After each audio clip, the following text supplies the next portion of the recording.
अस्सलाम वालेकुम। SM news के साथ मैं हूं इश्तियाक अली। खबरों का सिलसिला बढ़ाते हुए खबर शामिल करते हैं कसूर से। कसूर थाना शेखम की जुराइम पेशा मुल्ज़मान के खिलाफ कार्रवाइयाँ जारी। DPO कसूर मोहम्मद सुहेब अशरफ की खसूसी हिदायत पर थाना शेखम पुलिस की बड़ी कार्रवाई। इसी हवाले से मज़ीद तफसीलात जानते हैं जावेद आशिक से।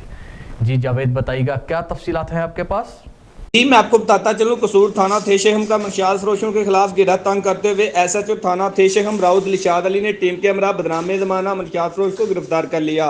मज़ीद तफ्तीश जारी है। मंशियात फरोश नाज़म अली के कब्जे से 1450 ग्राम चर्स बरामद करके मुकदमा दर्ज कर दिया गया है, जो अरसा दराज से मंशियात का मकरू धंधा करता है। पुलिस ने मुलज़म के खिलाफ इम्तनाए मंशियात के मुख्तलिफ दफ़ात के तहत मुकदमा दर्ज करके तफ्तीश शुरू कर दी है।